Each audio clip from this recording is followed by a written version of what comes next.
Hey everyone, thank you so much for being here today. My name is Denise. I'm also known as heywigsister on Instagram and Facebook. Today I'm here to bring you a wig review. I am partnering with Name Brand Wigs to bring you a review of the brand new Renau Maya.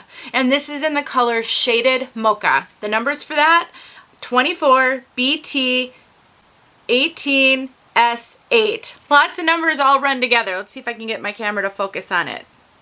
There you go. Maya.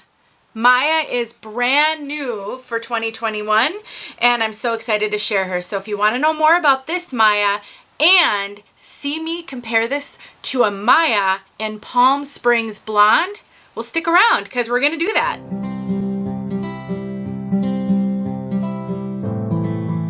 Alright everyone, this is going to be such a fun video for me to make for a couple of reasons. The very first reason is it's my first partnership with Name Brand Wigs, and I will tell you just a little bit more about them in a second. My second reason is because I actually have two Mayas to show you. The one on my head in the color Shaded Mocha, which Name Brand Wigs did send to me, but I have another Maya in the color Palm Springs Blonde. And this one I got from my friend Linda. Linda, I've talked about her before. She is such a dear friend and she occasionally sends me wigs that she purchases so that I have a chance to review them and see them. And she purchased this Maya pretty much as soon as it was available and asked if I would be interested in reviewing it. And between Name Brand Wigs agreeing to send me this one and the one that Linda sent me, I'm so excited to be able to show you two of the same style because I do think that can be so helpful. It also helps me to assess if what I'm seeing is kind of consistent within the wig or if there's some anomalies, which are hard to tell until you've seen multiple pieces. So that's my second why I'm so excited to tell you about this. Before we talk about this wig, the color and all of that, let me just tell you a little bit about Name Brand Wigs in case you've never heard of them. So Name Brand Wigs is a retailer and is actually on my list of trusted retailers. I've known about them for, well, pretty much since the beginning of my wig journey, and I have purchased from them in the past. And I actually reached out to them a couple of years ago to see if maybe they might want to partner.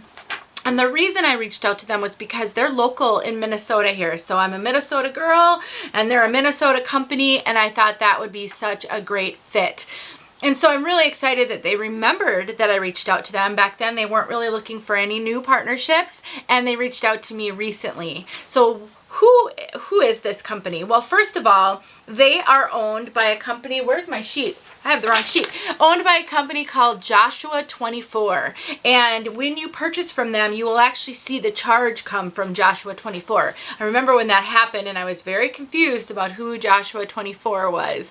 And they are the same company. And when I look online, I didn't realize this, but they're a Christian. They're owned by Joshua 24 is a Christian-based organization. Their company is grounded in the verse Joshua 24:5. Then choose for yourselves the day whom you will serve. This day whom you will serve. But as for me and my household, we will serve the Lord. So that is a kind of a founding verse for Joshua 24, and they were established in 1999. And got their first website in 2000. So that was a long time ago. Obviously, they've been around for a little while now. And on their website, it states that they aim to provide the highest quality alternative hair products at the lowest prices and with the best customer service. So like I said, I've known about them for a while. I've purchased from them in the past, and I'm so glad to be able to bring them in front of you guys in case you're not aware. Just having another resource is really great. They do have quite a bit of education on their website as well. They have a blog. They have lots of kind of Wigs 101 type education, which you know is near and dear to my heart, as much education as I try to provide. And they have a clearance section and a bargain section. So if you've never gone there, please do check it out. I will include a link in the description of this video. All right, let's talk about Maya, because that's why you're here.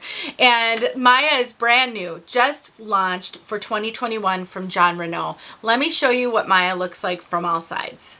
You're gonna see some beautiful curls as soon as I turn around. Just beautiful, beautiful curls back here.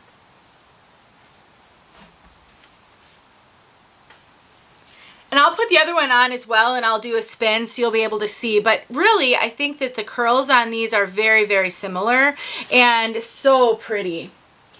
So this color, Shaded Mocha, I've also never seen this color before, and I am very excited to be able to bring you a new color along with a new style. So let me read to you what this color is all about while you're looking at it, and I will get outside for you as well. So the color codes, once again, 24BT18S8.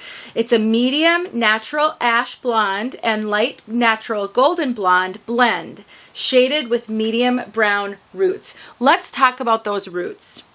How well done are these? First of all, they are just barely a shadow.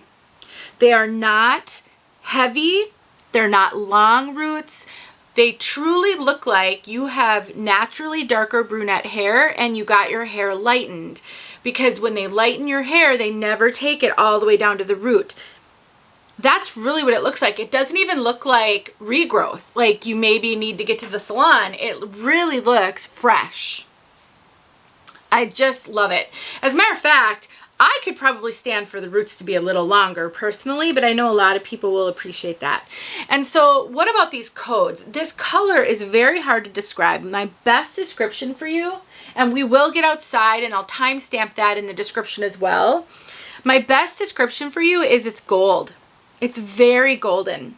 It's not brassy though, but it's golden and it's warm.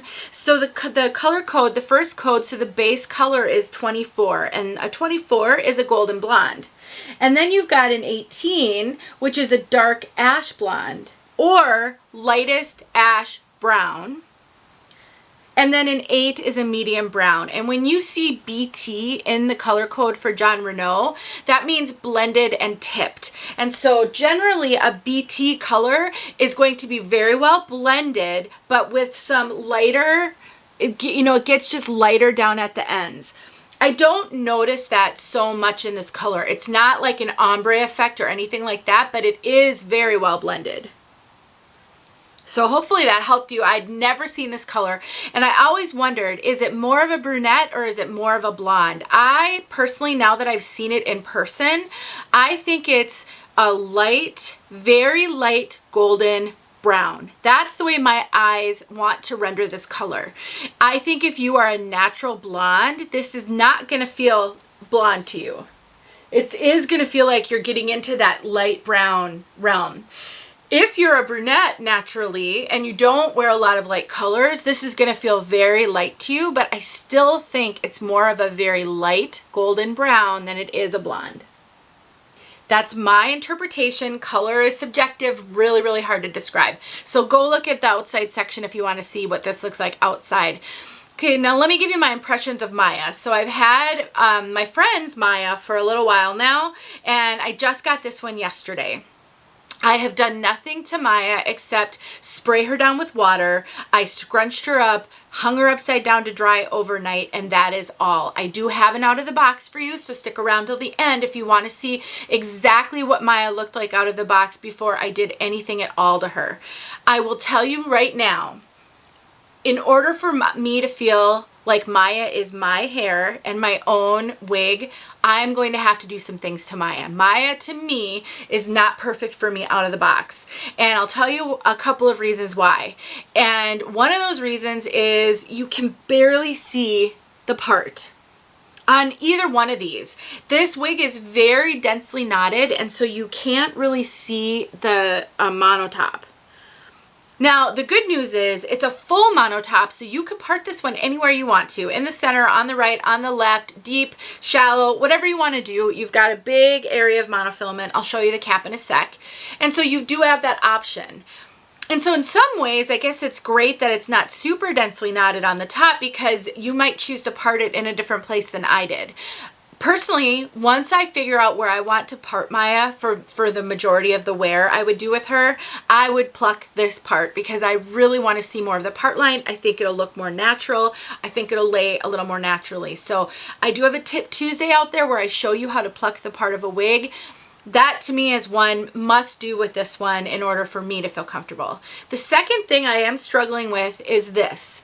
So on both of these Mayas, and I'll throw the other Maya on in a second, the bangs are very, very straight. So you see there's tons of curl, but very straight bangs. And I'll show you the same is really the case with this one. I'll throw it on here. But I want to just point out the good news of that is if you want to cut a full bang in Maya, you can go for it. There's not going to be any issue cutting a full bang. And let me just do this so you can get a sense if she had a full bang. So when you get a curly wig like Maya, and I think my curly haired sisters who like bangs will understand and appreciate what I'm about to say. Cutting bangs into a curly wig can be extremely tricky because you don't know where that curl pattern is going to fall on the front. And that will vary wig to wig. Every curly wig is going to be just a little bit different in how the curls fall in the front because they're not carbon copies of each other. And so you could get one where the curls are so heavy on the front that without taking steam or heat, you're never going to be able to cut it so that it lays naturally. And that is something with this one where the straightness of those bangs bothers me a little bit. If you're going to be wearing her with bangs, you're going to love that because that's going to make it really easy for you to cut in bangs and have it lay naturally on you. So that is probably good news for you. I am not a bang person, and so I would prefer more of the curl pattern in the front than that one has. And even this one, you can see it's still pretty straight compared to all of this. So bang sisters, rejoice. I think if you want a curly wig that can have some easy to cut bangs, well, these two Mayas, at least these two that I have, tell me that you would be able to do that easily with this. Let's take a look at this Maya now that I have her on, and then I'll show you the cap. So something I did notice, this one is quite a bit curlier.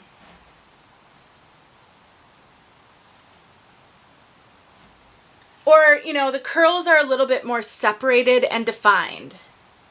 Whereas this one, the curls aren't quite as defined and a little bit more relaxed. Now, that could partially be because I have played with her a little bit with my fingers and, you know, messed around with her, whereas I really have not done much with this one because this one is going back to Linda, and she has given me permission to do whatever I want, wear her, like, my wig is your wig kind of thing, but I just don't want to do that with a wig she has not even tried on. She sent her to me the second she got her, and so I want her to be able to see Maya in all her glory without too much messing. But this will just tell you that when you get a wig like this, some are going to be a little more curly, some are going to be a little straighter. And that is the nature of how wigs work.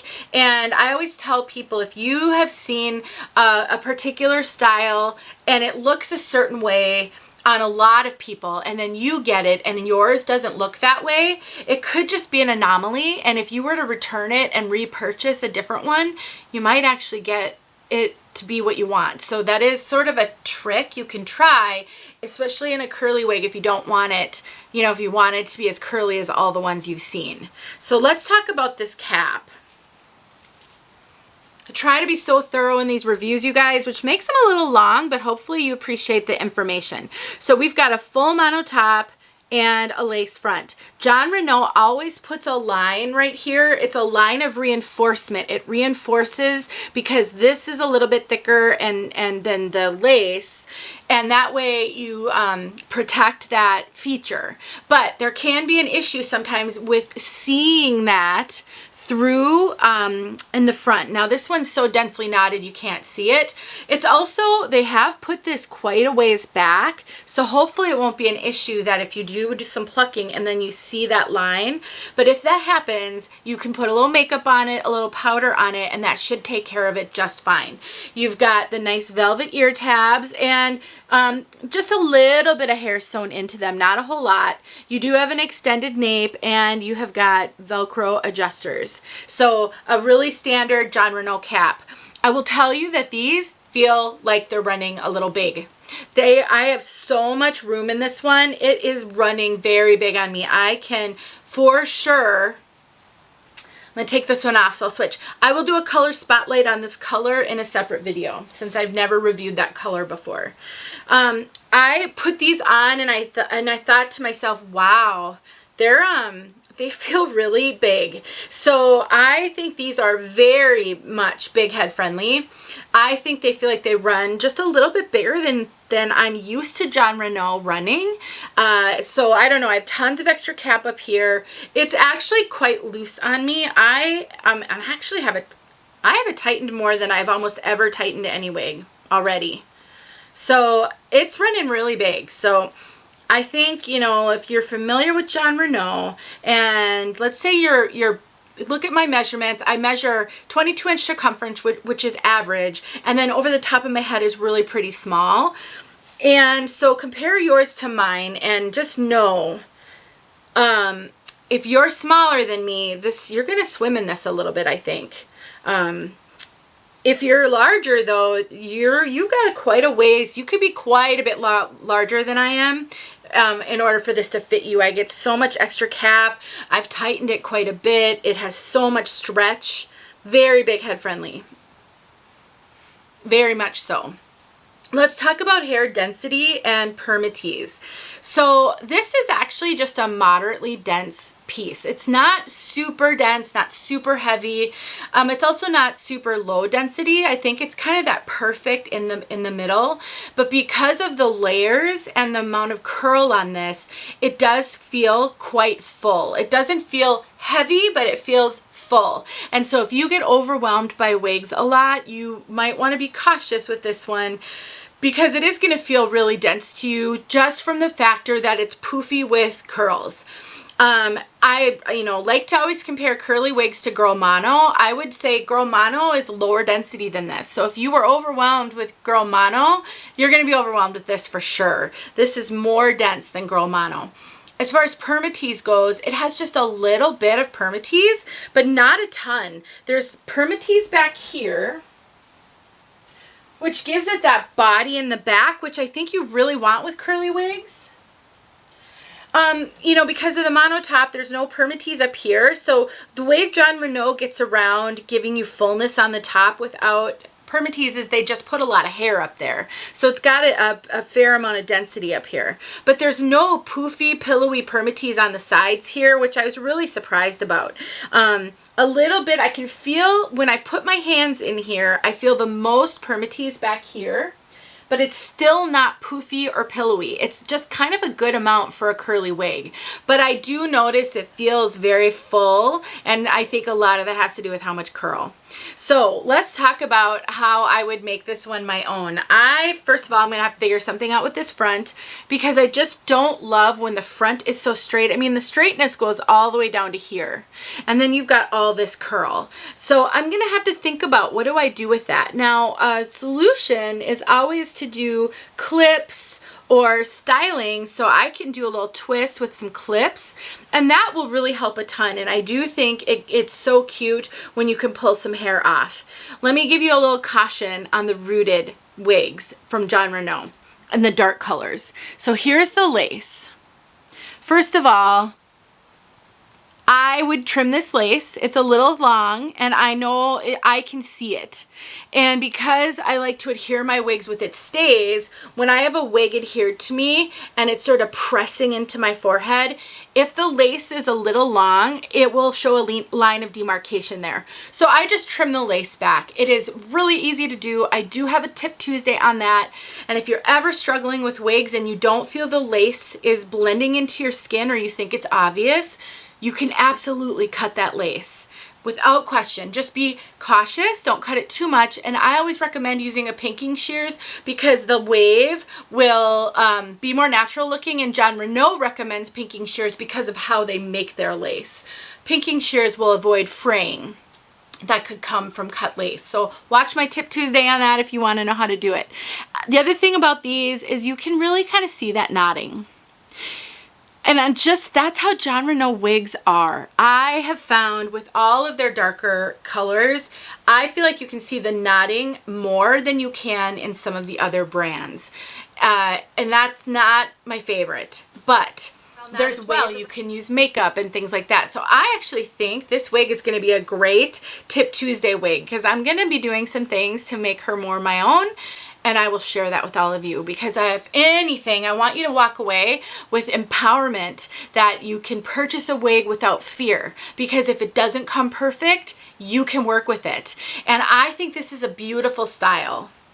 It is comfortable. The curls are gorgeous. I really love a curl pattern like this. I love that it doesn't have a ton of permatease. Sometimes you can get a curly wig like this and it will have so much permatease. That's hard to deal with if you don't like a lot of permatease. That's really hard to fix. So I think this one's got so much potential. Really, guys, so much potential. So, is it for you? I would ask myself these questions. Does the length work for me? Can I do one that's like quite layered? So the length. Do you like curls? Can you do a lot of curl? This has a lot of curl. I would not probably comb this one out. I would finger comb it just so that you don't make it frizzy or relax the curl. And then the last question I would ask myself is, do I get overwhelmed with wigs a lot? You know, do I find a lot of wigs to be too much hair for me? Because a wig like this is going to take some getting used to if you're not used to it, just because of the fullness. But it's not a lot of permatease, which is great. All right, guys. That's what I have for you. Let's get outside so you can see this color outside, and I will tack on that out of the box.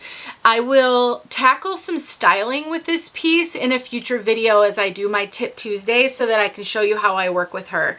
But wigs like this, you can always just take clips. You can put clips strategically anywhere. You can wear headbands with them. I mean, honestly, if you're not comfortable styling wigs, then I highly recommend you watch people's videos who show you how to style. Watch my Tip Tuesdays, because there's so many things you can do. And once you feel empowered to try some things, styling is no longer the elephant in the room. I promise you it will get easier. All right, everybody. Thank you so much, Name Brand Wigs, for sending me this wig. I am so thrilled to be able to show it to all my sisters. And stay tuned. There might be a field trip in the future for us, and we might go visit them, and maybe you can see it behind the scenes. Wouldn't that be fun? I'll see what I can do with that. All right, guys, let's get outside. Thank you so much for watching. I'll talk to you soon. All right, everyone, I am out here to show you Shaded Mocha in outdoor sunlight. It's very diffuse light because there are clouds, so it's not direct sunlight. So you can really see kind of how light and golden this color is. And that rooting is so subtle. It's just barely a rooting. So if you struggle with rooted wigs, this really almost doesn't feel rooted. It does just feel like you get your hair colored. And you know, when you get your hair colored lighter, they don't take it all the way up to the roots, and so that's what it feels like. It doesn't even feel like regrowth to me. It really just looks like darker hair at the roots.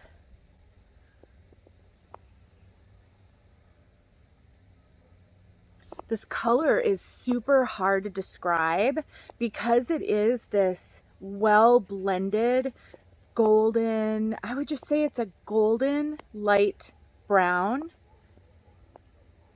As I'm thinking about, okay, how does it come across to me? How would I describe it? And I would, oops, sorry everybody, I almost dropped my phone. I would describe it as a golden light brown. Very well blended.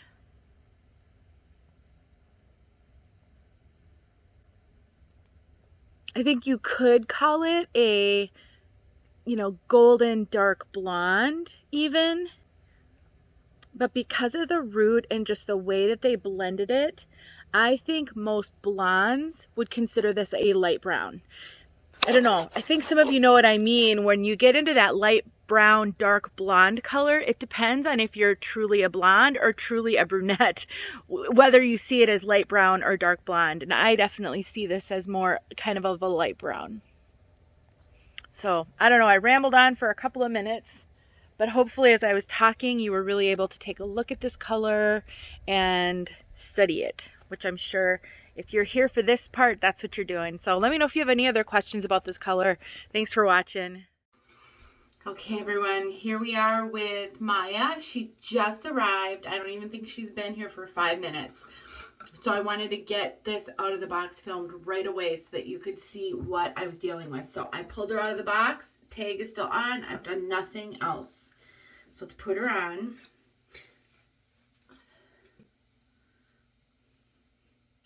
All right, so we have got, now I've seen another Maya. I actually have another Maya because I'm going to be doing a comparison of two Mayas, so you'll be able to see two different ones and how the curl patterns might differ. So I already know that this is pretty bad box hair. So the other one is just has a lot more curl and is a little bit fuller. And so right away, I know that this one is going to need a little bit of reviving, and that is something that is very, very common when you get a wig, especially a curly wig. So I'm just going to pull this tag off of this for really quick here, and then I'm going to do a couple of things and see what we're looking at once I mess with her a little bit.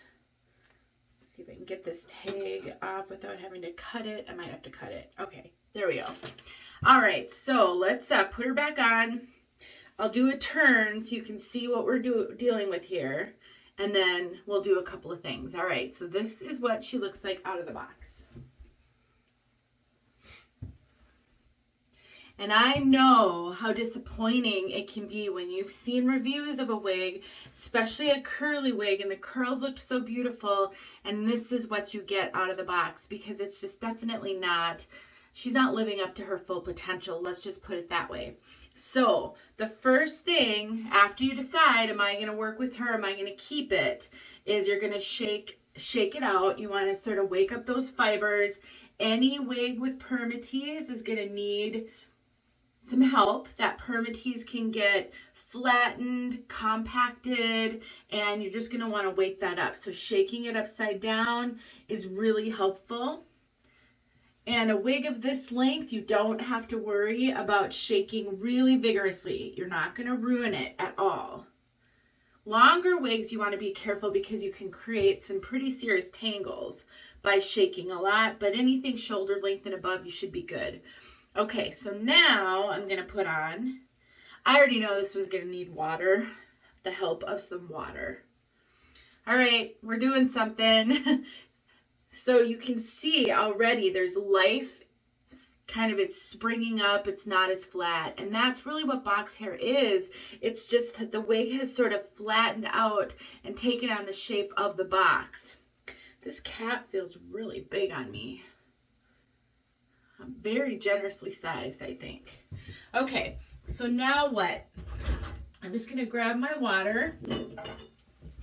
So the next step for me with a wig like this, a curly wig, is I am going to spray her with water, get her pretty wet, and then I'm going to scrunch up all of these curls. Before I do much of anything else, I want to see how the curls will respond to a little bit of water. Can I get it to be a little bit more curly? You know, you might want to comb through it a little bit. I don't like to comb through curly or wavy wigs until I get a sense for how those curls behave once it's out of the box for a little while, once it's hung upside down for a little while. It's at that point that I'll start to determine if I think these curls need to be combed and can stand any combing, because I don't want to relax curls or make them frizzy before it really makes sense to do that. So I just have a spray bottle. Any spray bottle with just plain water will do, or distilled water. I like to use distilled water because I find that water can start to smell if it sits in a water bottle too long, like tap water, and I don't use it that much. So now I can't really do this in my shower. Normally I would do this in my shower so that I don't get the floor all soaking wet. But so I'm just going to take it, I'm holding it upside down, and I'm just going to spray really generously, upside down, right side up, shaking it as I do it. I really want to get the curls wet. You know, I don't think she needs to be sopping wet, but, you know, a good amount of wetness, because what I'm going to try to do is I'm going to try to refresh and revive these curls. So I have in the past, if I've gotten a wig that I know has the potential to be pretty curly and it's just not looking good out of the box. You could soak it in cold or cool water as well, with nothing to wash it with, just to soak it. That can sometimes help get rid of box hair and revive curls as well. But usually a good spray down and then scrunching like I'm doing and then hanging it upside down to dry is usually enough.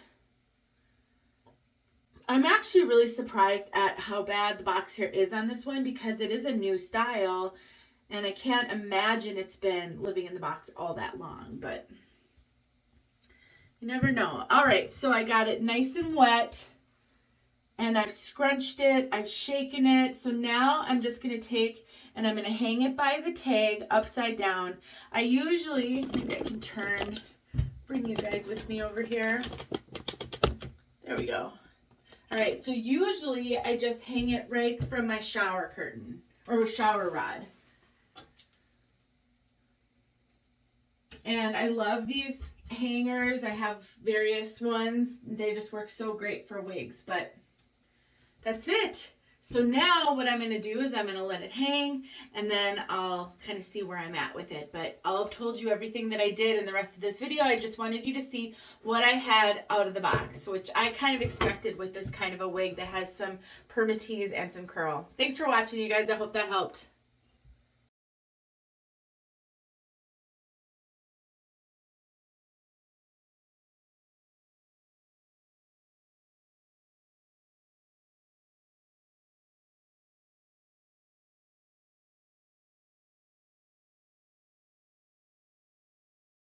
Thank you.